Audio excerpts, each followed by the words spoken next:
welcome to one of my piano tutorials. Today we're going to talk about Tarantella from Little Stories by Agnieszka Lasko, a Polish composer born in 1982, very young.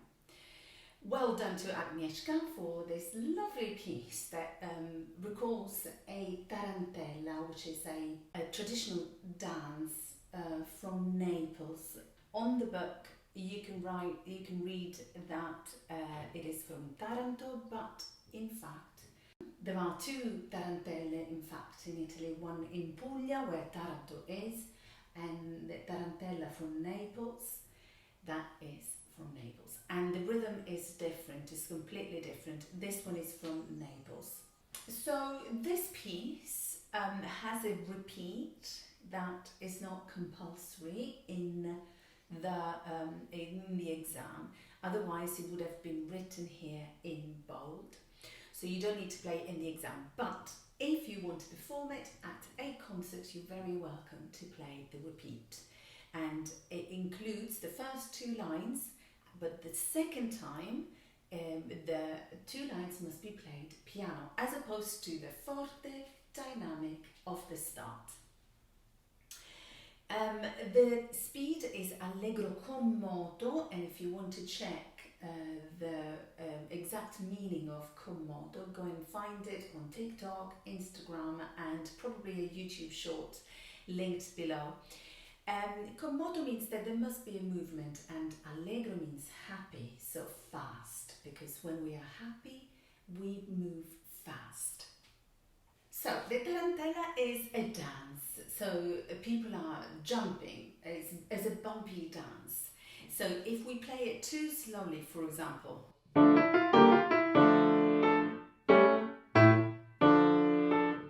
how could you dance on this? We could not. It's not really convenient. So at least there should be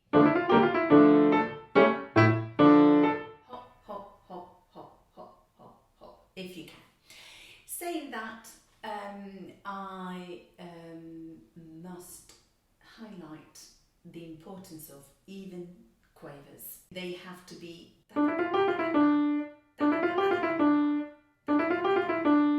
okay. The rhythm is absolutely strict. In dances, within a specific moment, within a specific section, we must be very consistent, because dancers cannot predict a change of speed. So it is very important that you keep the same speed, unless there is a moment, a more reflective moment, in which you really make it clear that the rhythm is changing, but then you go back to the original speed. Okay, this is very important. We'll talk about it later on, because in bar 9 the section changes slightly. So the rhythm needs to be very strict, and the speed as well. The left hand is accompanying with chords, staccato chords, and they have to be staccato. It is very important to state the difference between staccato quavers and dotted crotchets. They have to be longer, these last ones. So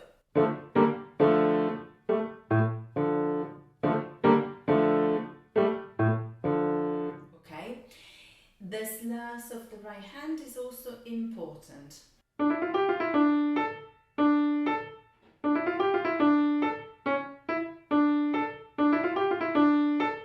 Remember this. You don't need to go far up, but you will need to make it clear that that la, A, is staccato.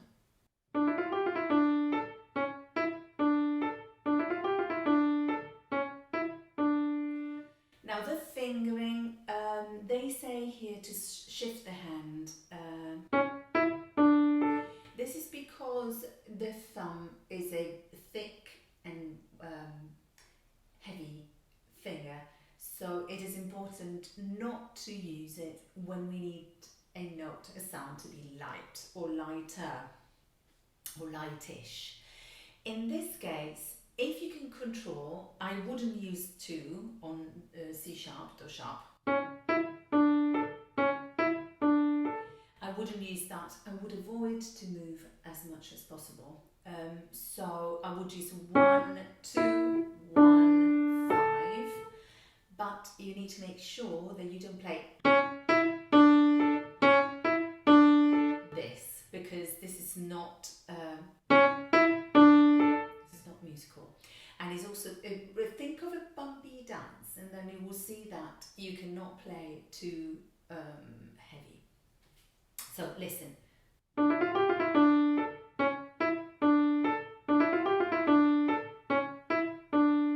Okay. Also the last one. Not too. Although it is possible, because the dance, the traditional dance, is not too strict about the weight of the sounds, and sometimes it is possible to put some weight on some notes.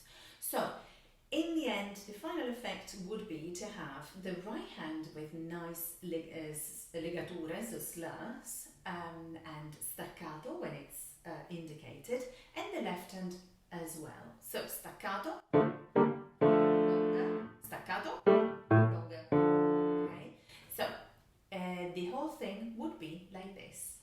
A confident sound.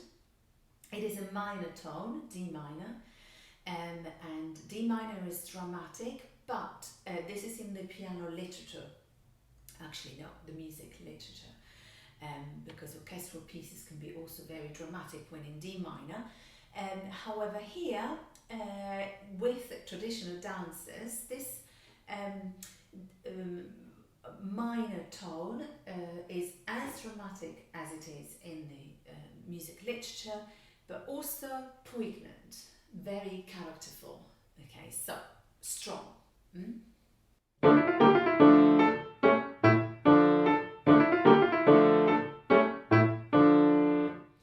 One mistake to avoid: not to be exactly synchronized with the chords and the quavers.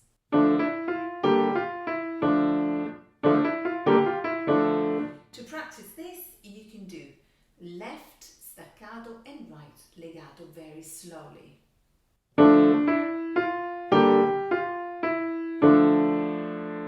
Okay, so look, I also exaggerate the movement to make sure that I feel the rhythm of these two different articulation types, and I also embody it in my playing.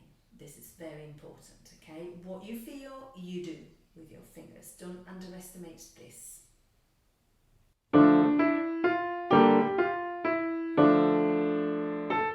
Okay?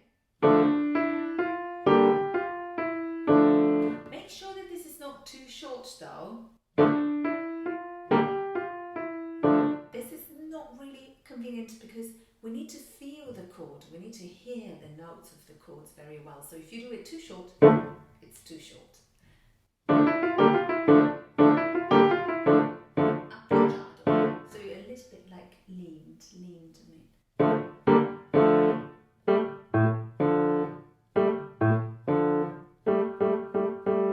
Dissonant, yeah? You can also play it a little bit faster if you want.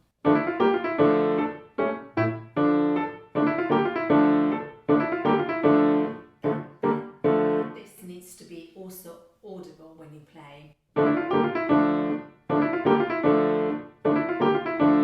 Try to hear both of them, and the best way to do it is to play it slowly and to hear all the notes. Sometimes you draw your attention on the left hand, sometimes on the right.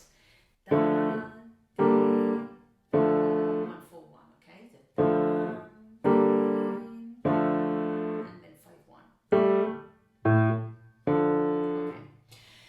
Then after we've done this section, we go on to bar 9, where another section starts, and this section is slightly different from the previous one. It changes the tone because it becomes piano, although the rhythm remains roughly the same. The composer, Mrs. Lasko, or Miss Lasko, gives us an indication to use the pedal. Now here, I'm going to tell you something very advanced. If you can do it in grade 2, you can try. First, don't press the pedal all the way down, because we need to hear the note. Otherwise the notes will be too blurred.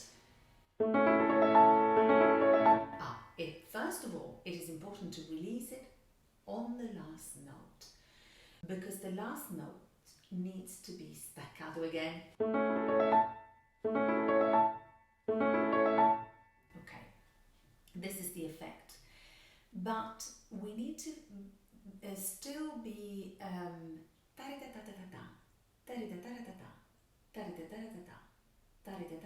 so we need to speak out the notes. We can't do blah, blah. This is not Tarantella. There's always some percussion or very clear notes in this kind of music.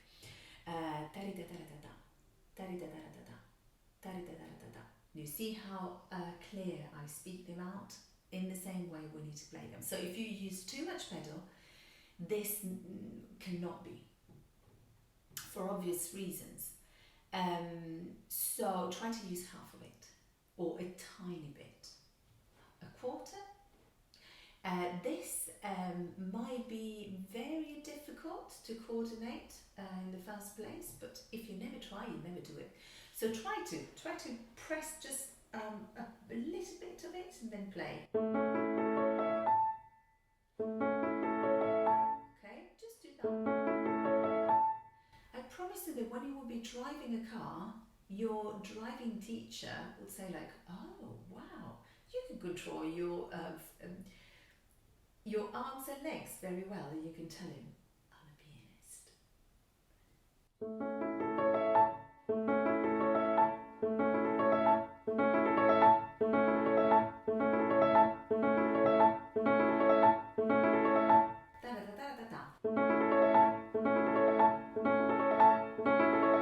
And then there is a tiny bit of crescendo there.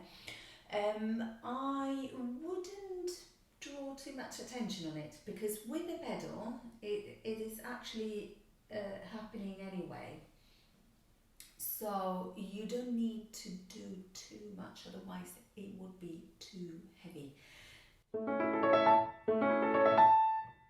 Make sure that the la, the final la, is audible, because it might go astray with the sound coming from the chord and the pedal. So we release the pedal a tiny bit earlier than the note. I would say not on the note, but on the last note of the previous chord, of the final note of the bar before.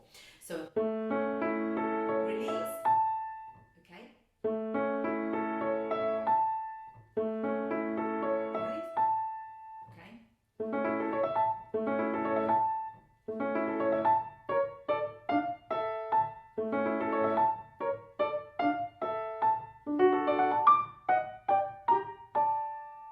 Okay, this.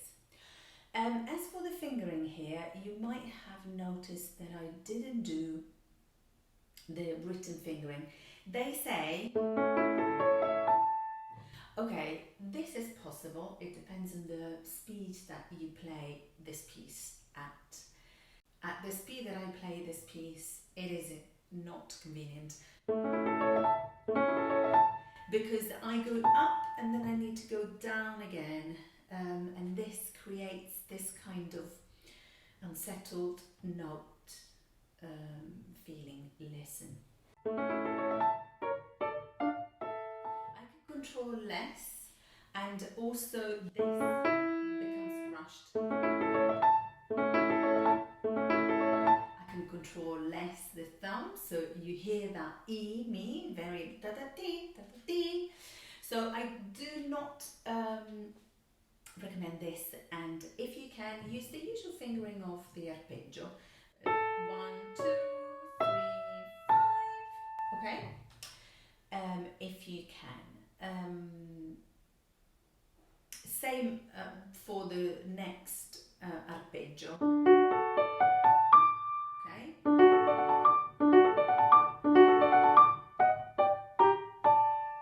Okay. This is still a tiny bit piano or mezzo piano, whatever you want to feel in there. Afterwards, there is a sudden forte. Now, these abrupt changes of dynamics are completely normal in music, especially in traditional music. They happen all the time. Because, of course, the traditional music is based on direct signals, and so this is usual. Don't feel awkward in moving the volume up and down with no transition. This is totally normal. Here we have another section in which we have a pedal of La, which is the dominant of D minor. And the composer wants us to do this. Basically, okay?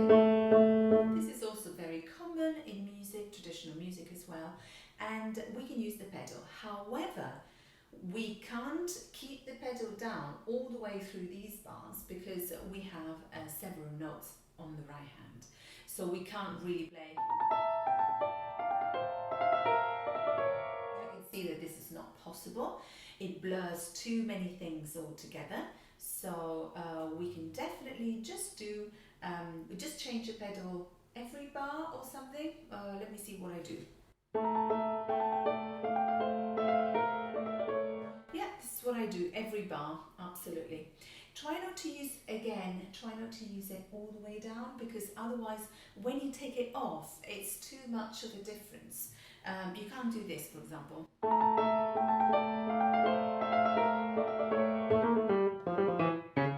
You see, there's too much difference. Try to keep it consistent, although it is possible to differentiate these two halves, because there could be another instrument coming in, the small orchestra, and so this could be justified. But better to be fairly consistent or very like, so the music should be changing in a natural way, not too like sudden or abruptly. So for example,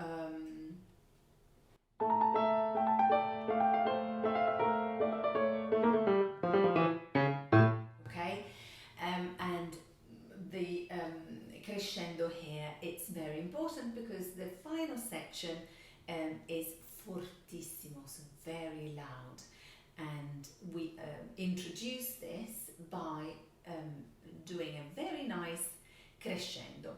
Now here, the fingering again, I disagree, because I think too many passages here. 1, 2, 1, 2, and then 3. Oh, 3, 2, 3, 1. No, I do 2, 1, 2, 3, 2, 1, 2, 3. I do this 3 and 5. So a pattern: 2, 1, 2, 3, 2, 1, 2, 3, 3, 5. Now don't start the first bar here, down here. When you have a black note, go further in. So we avoid to do this with the wrist. This will slow you down your playing. So here you can use these parts, these internal parts of the keys. This is why the keys are that long, to enable us to play also up here. Sometimes we have to play up here. So and then down. As you play, you can go further down so that you can play these last two notes comfortably.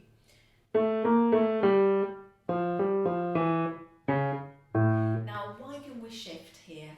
Because the left hand plays on its own. So we can draw our full attention there, we can look at the left hand. We don't really need to look at the score all the time. I don't know if you hear this from teachers. I would say, are you sure? Because looking at the hands sometimes is very useful because we instruct our hands and we see the gesture, and the gesture is really important in music. So,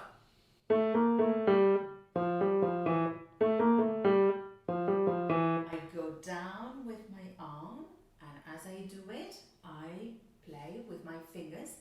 The fingers go down and the arm helps.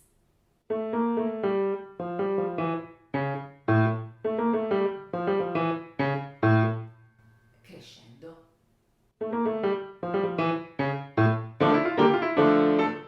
And then it starts again. Same as before, this section must be played exactly in the same way that you played the beginning, just a bit louder.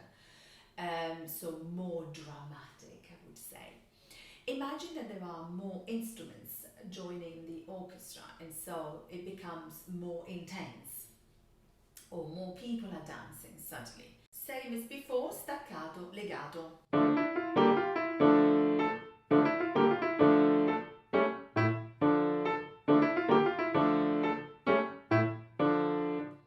Okay, in this way of playing that I just did, I did something that we should never do unless it's indicated on the score, which is playing ta-ti-ta-ti-ta-ti-ta-ta.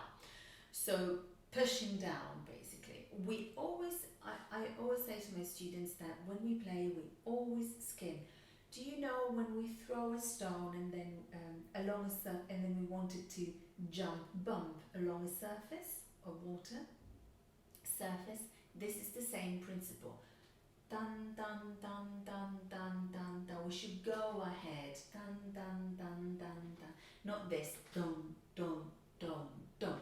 So when we play, every time we play, unless it's indicated otherwise, which is sostenuto or the tenuto sign, we should not push the sound downwards. Now, in grade 2, this is an advanced concept, but I think that you should know this as soon as possible because the way of playing changes totally, and then it could be the reason why you get a distinction instead of a merit, because the music is more naturally played. This is how we play, this is how we talk. Imagine if I would be talking like that. No one talks like that unless, somebody is not fluent, is a new language or something like that, whatever. Or they want to state something very important.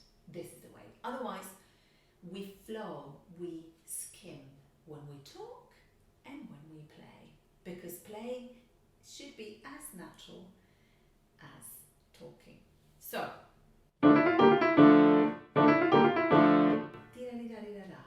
okay?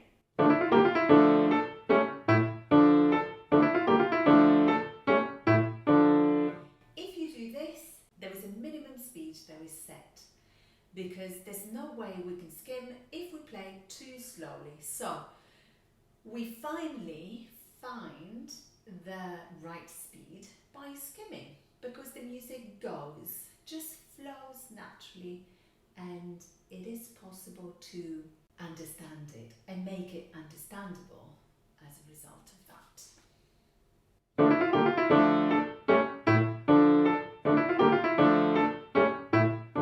Maybe we stop here a little bit at the end of the phrase. Okay, this is maybe a sitting point, but it doesn't last long because it's not the end of the piece. That said, this section could be also repeated, and again, the second time, piano. So from fortissimo to piano, and this is typical again of traditional music. So the composer, our lady composer, rightly used this. Again, this is up to you. Also they said here, la seconda volta, tutto ottava sopra. So basically we need to play piano, but also an octave higher. So imagine that you want to play it at a concert, that would be this.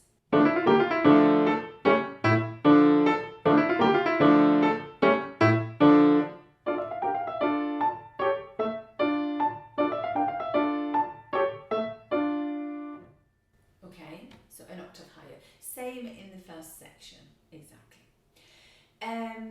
From this we get to the coda, which is the final part of the piece, and it tells us that the piece is nearly finishing, and we need to say that with our playing.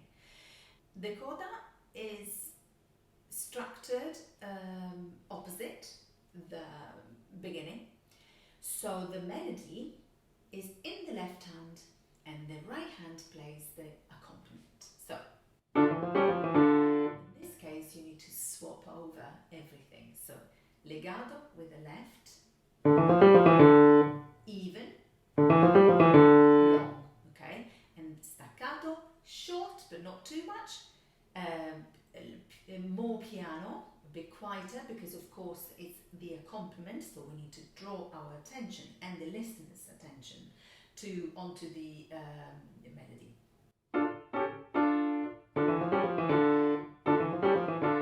Okay, then an octave higher, and then an octave higher. Now here there is a rest between the couple of bars, and it is very useful. Don't make the dotted crotchet chords too long, otherwise you will miss you will waste time, and then you won't be able to go on to the next bit on time. So look what I do. I move very quickly and then I wait actually, so I'll have time. As I wait, I recollect in my head that I need to play slightly quieter. So think of all of that. These rests are actually very important to reorganize our thoughts and then make sure that we are promptly ready to play what is written in an effective way. So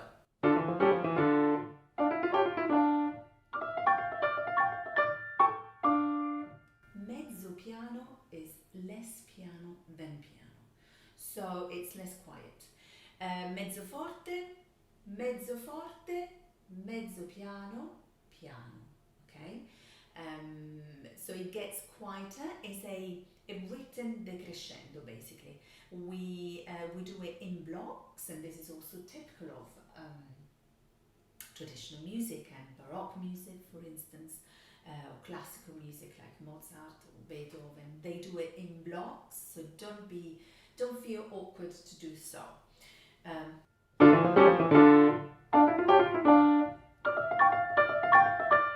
Here, make sure that you practice very well this combination. Try not to make them uneven, they have to be exactly here, here, here.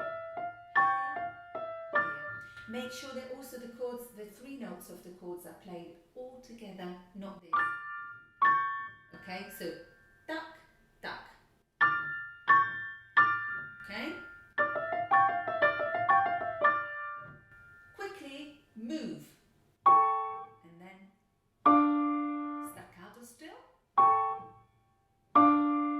And here the fingering is, I agree with this, so 1-4 and 1-5. This is 5-1 basically, chord 5, chord 1. Remember this when you do your theory.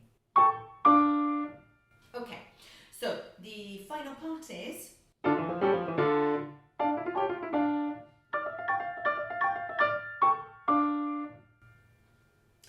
you can play the final chord a tiny bit longer just to say that is the final chord. But you don't have to. If you do it, it's not a mistake. Don't be too fussy about 1, 2, 3, 1, 2, 3, okay? Because it's the final chord. It's not written that you can make it as long as you want, but it is implicit in the music. So it is something that it's usual in music. So the composers usually cannot write it, and in fact, you do it anyway. Be aware that your playing ends after the rest, the final rest. So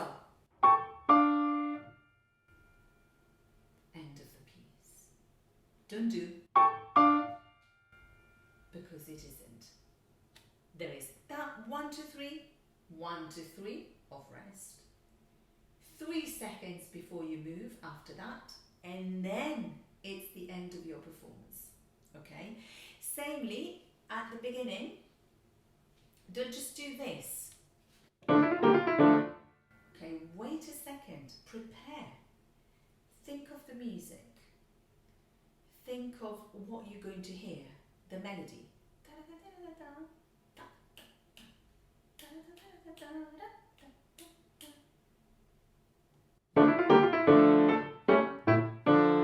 Okay, and at the end,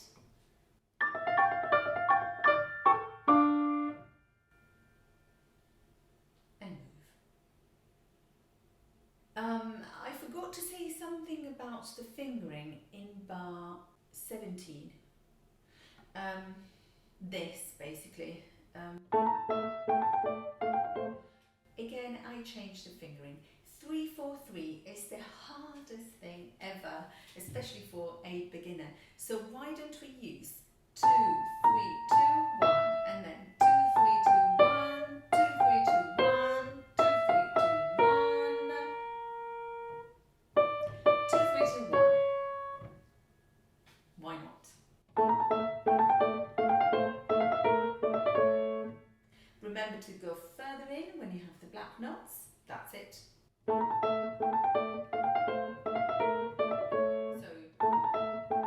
further in. So I don't do this.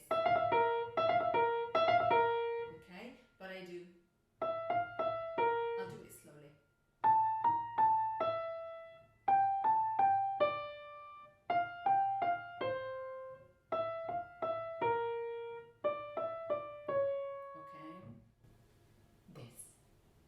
I hope this video was useful. If so, like it, share it with your friends, and you can also consider joining the Theory Virtuoso Club, because I publish many videos about how to practice and tips about piano and pieces, and especially I've published all the scales included in the Grade 2 book, so you can watch them online and practice for your exam.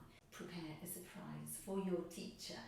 Alternatively, you can support me by buying a special thanks on YouTube. Everything will make me keep going and support my work. Thank you. Bye.